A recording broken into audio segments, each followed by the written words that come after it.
suit un petit peu cette question du numérique depuis pas mal d'années. Le numérique et ses effets dans le monde du travail. Et donc, il y a eu plusieurs productions de rapports ces dernières années en lien avec cette thématique. Et on est venu à la question du dialogue social et des TIC, des TIC, du numérique, notamment à la suite du rapport de 2012 qui avait été fait avec la Direction générale du travail sur l'impact des TIC sur les conditions de travail. Où là, effectivement, on sentait qu'il y avait un coin obscur, un angle mort sur quid des TIC dans le champ du dialogue social, dans cette relation entre syndicats notamment et employeurs. Donc, et ce qui à l'époque, finalement, était frappant quand on a commencé à travailler donc, dans le cadre d'un groupe de réflexion avec un collègue Noël Letreau, puis différents participants qui sont aussi ici dans la salle, c'est avant tout déjà de dire on ne sait pas grand-chose en termes de données, en termes de faits, sur les usages syndicaux dans les entreprises en termes de dialogue social, de numérisation, entre guillemets, du dialogue social. Très peu de données, très peu de production académique, très peu de production syndicale, très peu de production aussi managériale. Et donc, on part un petit peu dans un champ inconnu.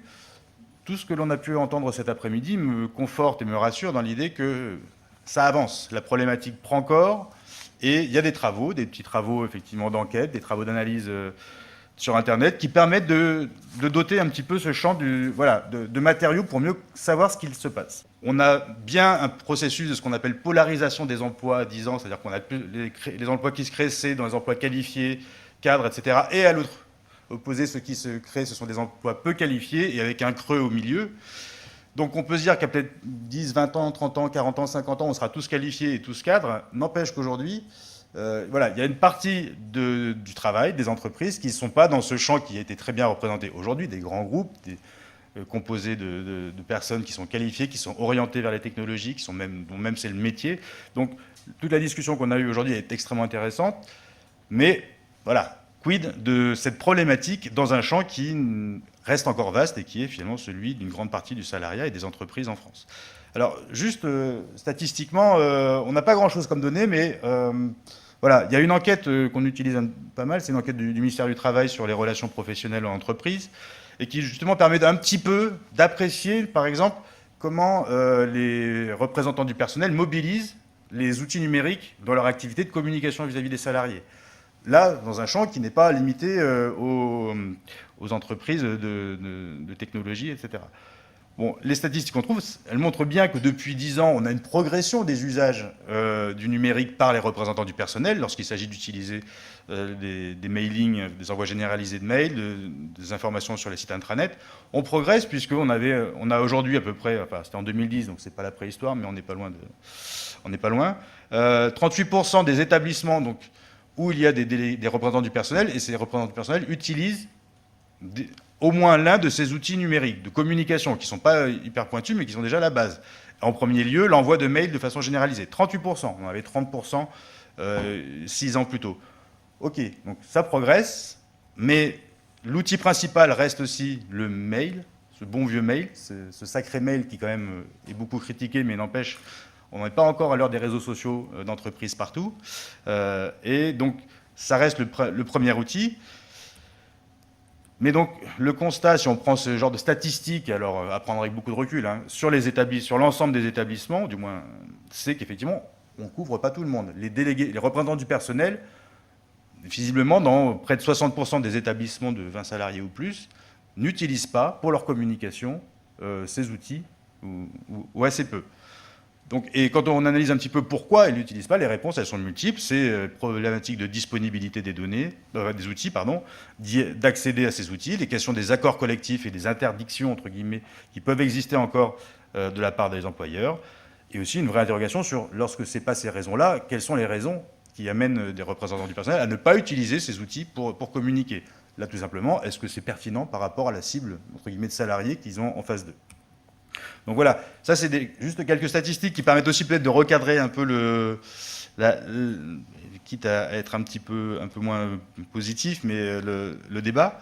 Mais voilà, ce genre de chiffres, effectivement, ils incitent à dire, bon, c'est des pourcentages d'établissements, donc il y a des petites et des grandes entreprises, et effectivement, c'est l'effet petites entreprises qui sont effectivement beaucoup moins numérisées, qui effectivement n'ont pas les mêmes enjeux en termes de dialogue social, qui n'ont pas les mêmes pratiques numériques. Et puis, ces genres de statistiques doivent être approfondies en termes de quel type de représentants du personnel, syndiqués ou non, quel est le climat social, quels sont les salariés justement qu'ils ont en face d'eux. Donc voilà, c'est juste une statistique qui permet de poser pas mal de questions, plus que de réponses. Donc l'approfondissement auquel on a procédé un petit peu, et qui rejoint tout ce qui a été présenté ici, c'est de mieux connaître effectivement ce qui se passe en termes de dialogue social et de TIC, enfin de numérique. C'est mieux connaître les pratiques effectives des acteurs en matière d'utilisation. Une partie des réponses ont été apportées aujourd'hui. Voir cette question du numérique, effectivement, pas comme une solution, comme un problème, mais comme un révélateur avant tout des faiblesses, des enjeux qui structurellement existent dans nos relations sociales, dans notre dialogue social. Finalement, c'est ça qui est significatif, c'est que lorsqu'apparaissent ces questions sur l'usage des outils numériques, ressortent finalement toutes les faiblesses, toutes les problématiques que l'on avait en amont, de moyens syndicaux, de rapports, de conception du syndicalisme, etc. Donc c'est juste un bon révélateur, voire un amplificateur, effectivement, des tensions et des problèmes qui préexistent dans notre système de relations sociales, dans les entreprises. Mais c'est aussi s'interroger sur le fait que, est-ce que ces évolutions numériques, effectivement, c'est pas juste un révélateur, il y a aussi une dimension rupture. Et donc la question des réseaux sociaux aujourd'hui, effectivement, est-ce qu'on a des changements de logique, vraiment, et donc là, qui ne font pas qu'amplifier, mais créer une rupture, effectivement, dans la façon de penser les relations sociales, les rapports individus, représentation syndicale et employeurs. Donc, finalement, pour synthétiser un petit peu tout ce qui a été dit, et nous, la façon dont on structure un peu notre vision, c'est qu'il y a 3 angles, enfin, on prend ça sous 3 angles, un angle juridique, un angle managérial et un angle syndical. Si on prend l'entrée de la problématique juridique, là aussi, Jean-Emmanuel Ray l'a évoqué, on a une dichotomie juridique entre selon le type de support que l'on mobilise pour communiquer en tant que représentant du personnel ou en tant que syndicaliste. Donc, les outils classiques versus le numérique, et donc la nécessité d'un accord dans un cas, alors que dans l'autre, on a un principe de base qui est ancien, qui est d'un droit A affiché, un droit A tracté. Donc, dans quelle mesure cette distinction juridique qui date de 2004, elle est purement formelle, ou est-ce qu'elle est vraiment avec des implications de terrain sur la capacité à communiquer, à pratiquer la représentation du personnel.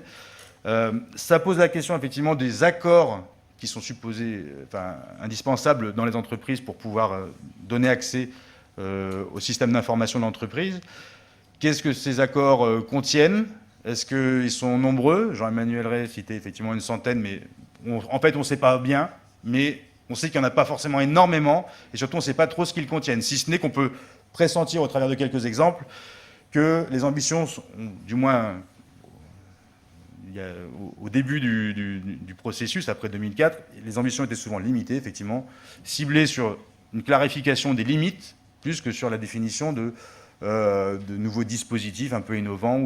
Voilà. Fondamentalement, la question que j'ai envie de poser au regard de ce cadre légal, qui dissocie vraiment 2 façons de communiquer, est-ce que c'est pertinent encore aujourd'hui, compte tenu de la généralisation, de la banalisation des outils numériques, qu'ils soient, donc on ne parle même plus du mail, mais effectivement des réseaux sociaux, et en termes de support mobile, les smartphones, etc. Est-ce qu'avoir cette dichotomie juridique a encore du sens? Et puis si on raisonne vraiment sur le fond, sur les formes de communication, qu'est-ce qui justifie entre un tract papier distribué à l'entrée de l'usine et un e-tract? Enfin, fondamentalement, si on prend l'entrée de l'activité d'information qui est derrière, pourquoi dissocier les deux et avoir une distinction juridique aujourd'hui entre les deux? De même que le panneau d'affichage papier physique dans le couloir versus la page sur l'intranet, voilà, c'est la même nature fondamentale de communication. Donc sous cet angle-là, qu'est-ce qui justifie la rupture? Le système informatique, cette page web, c'est un couloir virtuel de l'entreprise. Ça reste le territoire de l'entreprise, ça reste l'outil de production au sens strict. Mais voilà, donc il y a une forme de continuité que le droit n'a pas vraiment encore avalisé. Ce qui nous bascule sur la dimension managériale, et donc là, effectivement, si on cherche les explications à cette dichotomie, c'est effectivement cette idée qu'il y a un impératif suprême qui est la garantie du bon fonctionnement du réseau informatique, de l'outil de production, et l'absence d'entrave à l'accomplissement du travail. Et du fait qu'effectivement, aujourd'hui, le système d'information de l'entreprise, ce n'est pas quelque chose de périphérique par rapport à l'outil de production, mais c'est bien le cœur du système productif, que ce soit dans les entreprises de services, mais aussi dans les entreprises industrielles. Tout est connecté au sein de l'entreprise. Donc, effectivement, poser la question de l'accès, ne serait-ce qu'à du mail ou à des dispositifs informatiques légers, c'est potentiellement ouvrir la porte à un accès sur le système productif et donc créer une menace potentielle sur la capacité à maintenir ce système productif en activité. Donc, il est légitime, effectivement, de ce point de vue-là, que les enjeux de sécurité informatique, de confidentialité, qui sont des réalités techniques et stratégiques, soient présents dans le débat et soient pris en compte. Il n'y a pas de souci là-dessus. Mais la question aussi que j'ai envie de poser, c'est où s'arrêtent ces arguments techniques avec un fondement réel et objectif, et où commencent des considérations du point de vue managérial, qui sont plus du dialogue social au sens du rapport de force, de la qualité des relations sociales, et quelles sont, de ce point de vue-là, des résistances qui existeraient du côté des directions, qui se retranchent éventuellement derrière ces arguments-là. Donc, la surestimation, par exemple, du risque encouru en cas d'ouverture du système informatique aux représentants des salariés, est-ce qu'il n'y a pas un petit peu un excès de risque mis là-dessus, comme s'il y avait des terroristes dans chaque syndicat, et que l'ouverture allait être effectivement une source soit d'activisme, de cyberactivisme, soit de surcharge de mails, comme si la problème de surcharge de mails attendait l'arrivée des délégués syndicaux pour exister. Enfin, bon, voilà, donc je pense qu'il peut y avoir ce genre de questions, mais effectivement, il y a aussi, et ça a été évoqué, la question de la relation de confiance, qui est à la fois un prérequis, certainement, pour développer des outils communs et ouvrir l'accès au système entre partenaires sociaux et direction. Mais en même temps, c'est un cercle vicieux, parce que moins on l'ouvre, plus on est sûr de créer effectivement des relations de qualité relativement médiocre. Donc on a quelque chose effectivement qui est central du point de vue de cette question du numérique. Sur les potentialités, bon là je ne vais pas développer, parce que vous avez certainement entendu cet après-midi tout ce qui pouvait être dit en la matière, hein, dans différents registres, le rôle des messageries en termes de communication, de collaboration, etc. Dernier axe, qui est celle des problématiques syndicales, qu'on a pu entendre aussi ici, mais peut-être pas autant que je l'aurais souhaité, parce que justement, on a vu des représentations syndicales qui sont des représentations de cadres, et donc qui ont déjà pas mal assimilé certains codes et certaines problématiques. Là, je pense qu'au niveau plus large du syndicalisme, demeure quand même pas mal de questions à l'égard, justement, de ces outils numériques et de la façon de les accepter, de se les approprier. Bon, ce que l'on sait des pratiques, justement, c'est très varié. Enfin, on voit qu'il y a le côté organisation centrale, on voit se développer effectivement des sites, des présences sur les réseaux sociaux. Après, sur le terrain, on voit qu'il y a surtout, on voit pas grand-chose, parce qu'on n'est pas capable de quantifier ou de mesurer tout ça. On sent et on observe ponctuellement qu'il y a une forme d'innovation, effectivement, d'appropriation par les acteurs de terrain, c'est-à-dire les militants de sections syndicales d'entreprise, pas mal d'innovation, de diversité, parfois incontrôlée, dans la façon de mobiliser pour communiquer, pour mobiliser, pour contester, d'utiliser tous les nouveaux outils.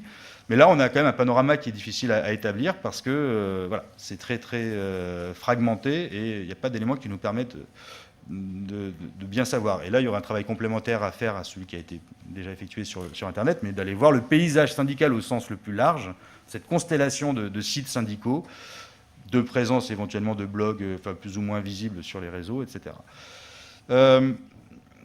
Sur les organisations syndicales au niveau du top, effectivement, on voit qu'il y a une progression dans l'adoption des outils, une professionnalisation depuis 2-3 ans très visible, mais je pense qu'il remonte à 2008 avec l'effet effectivement de la réforme de 2008. Donc les syndicats, c'est plus de l'artisanat avec un militant qui est un peu mieux que les autres et qui s'y est mis pour le compte de la fédération ou de la confédération, mais là on fait appel à des vrais pros.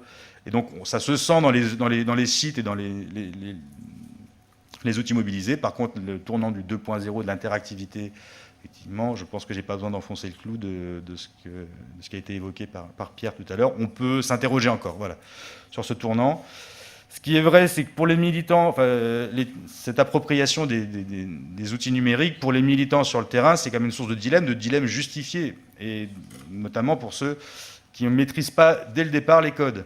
On peut avoir cette image des outils qui peuvent libérer l'action syndicale, libérer des moyens, parce qu'envoyer par mailing à tous les salariés, c'est plus simple que de passer 3 heures de tract le matin, à tracter le matin, ou pour toucher le même nombre de personnes. Donc on peut dire que là, il y a un effet potentiel d'allègement de la charge pour les syndicats, de nouveaux espaces, ce que l'on observe plus dès lors qu'on regarde un peu je je pense, les militants de terrain, c'est qu'au contraire, c'est une vraie problématique d'absorption des moyens, qui sont rares, de moins en moins de militants, vieillissants, etc.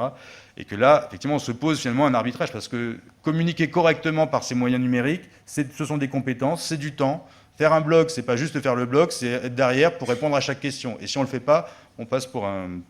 Voilà, pour ridicule, je pense, donc tous ceux qui ont pratiqué ça le savent. Donc pour les représentants syndicaux, il y a une vraie tension à savoir sur les peu de moyens qu'ils ont en termes de temps, comment ils l'allouent entre un investissement numérique et un investissement traditionnel de présence physique. Et on est loin d'avoir cette vision idéale d'une technologie qui simplifie et qui libère des ressources. Il y a un gros besoin d'investissement et de compétences. Et qui rejoint aussi une question de pertinence. C'est pour ça que je disais tout à l'heure, il n'y a pas que des cadres, de pertinence pour beaucoup d'acteurs de terrain, d'investir dans ce champ-là, dans ce champ de numérique, dès lors qu'il s'agit d'aller toucher un cœur de cible, on va dire, de salariés qu'on peut juger être prioritaires, comme des salariés peu qualifiés, précaires, parlons du bâtiment, parlons des services de nettoiement, du nettoyage, etc., où on a des gens qui sont itinérants, qui vont d'un chantier à l'autre, qui ne sont pas connectés, qui ne sont pas, des fois, à peine alphabétisés. Donc voilà, pour ceux qui considèrent d'un point de vue syndical que ce sont eux les premières populations à défendre et à aller contacter, dans quelle mesure, effectivement, les TIC sont un objet prioritaire. Et ce n'est pas forcément, effectivement, le plus utile. Le plus utile, c'est d'aller sur le terrain, sur les chantiers, pour rencontrer les salariés concernés. Voilà. Les craintes de contournement des IRP, ça a été évoqué aussi. C'est une vraie... entre guillemets, menace ou crainte qui existe, notamment au travers des réseaux sociaux dans les entreprises. Les questionnements sur la stratégie syndicale, effectivement, accepter d'aller négocier avec l'employeur sur l'accès et le partage d'une certaine façon d'une ressource qui est le système d'information, dire « Ok, je peux communiquer, mais j'accepte les règles ». Qu'est-ce que ça va donner, notamment le jour où on a une crise ? Ça aussi, je ne sais pas si dans tous les témoignages qu'on a, c'est très explicite. Quand tout va bien, on développe des outils. Qu'est-ce que ça donne le jour où il y a un plan social qui est annoncé et comment là, ces outils, ces nouveaux médias sociaux interviennent. On n'a pas beaucoup de retours sur cette façon de mobiliser les outils dans ces moments de crise. Et donc pour les stratégies syndicales, il y a un vrai questionnement effectivement sur est-ce que je m'engage ou est-ce qu'au contraire, je préfère être à l'extérieur, sur Internet, développer mon propre outil et ne pas prendre le risque de voir ma communication contrainte. Donc il y a un arbitrage comme ça et qui renvoie au positionnement aussi des organisations syndicales en termes de stratégie, de coopération, d'affrontement ou de contestation. Bon, 3 derniers points qui sont effectivement sur plus généralement en quoi ce numérique déstabilise ou peut renouveler le syndicalisme. C'est la concurrence des collectifs éphémères, effectivement, et des nouveaux collectifs qui sont en parallèle des syndicats, mais qui sont souvent quantitativement en termes d'adhérents insignifiants, mais qui, parce qu'ils maîtrisent, il suffit que 3 personnes maîtrisent mieux ces outils médiatiques, font un buzz et une visibilité qui est incomparable. Donc ça, pour les organisations syndicales, c'est effectivement une vraie inquiétude, enfin une préoccupation légitime. Les modifications du rapport entre les salariés et les syndicats, effectivement, qu'impliquent ces nouveaux médias numériques. On n'est plus dans le top-down, dans le descendant, dans le syndicat sachant qui explique en gros les intérêts du prolétariat, mais effectivement aujourd'hui dans une nécessité d'interaction plus forte. Et ces outils numériques symbolisent aussi cette nouvelle aspiration et ce nouveau rapport qu'il faut construire, des fois dans certains syndicats, ou cultiver dans d'autres. Et donc, ce qui renvoie aussi à la question de la verticalité des structures syndicales, des fois très pyramidales, versus la logique plus horizontale qui est véhiculée par les médias sociaux. Juste pour conclure, les 3 points finalement, c'est presque des perspectives d'évolution, des propositions, enfin je ne sais pas comment il faut évoquer ça, des mises en débat de pistes, mais qui ont finalement toutes les 3 quasiment été évoquées. C'est repenser le cadre légal, effectivement. Donc voilà, est-ce qu'il ne faut pas aujourd'hui repenser cette question de la dichotomie et avoir une règle plus générale concernant la façon d'attribuer des droits et des devoirs pour la communication syndicale, ne plus faire d'une exception juridique le fait d'utiliser les outils numériques de l'entreprise, et sur une logique vraiment des objets de la communication, des formes de communication, et pas se contraindre par des outils spécifiques dans la définition des règles de droit. Donc je pense qu'il y a une réflexion importante à avoir là-dessus. Développer les outils numériques, effectivement, entre direction et représentants du personnel dans une logique là de collaboration. L'opportunité qui est offerte effectivement par la base de données unique, par cette par cette demande qui est faite aux entreprises de construire une base de données unique, c'est pas juste produire une information ou négocier sur le contenu de cette information, c'est aussi saisir certainement cette opportunité pour construire un support aussi numérique commun, un support qui n'est pas juste de consultation, mais qui peut être carrément un outil dans un esprit collaboratif.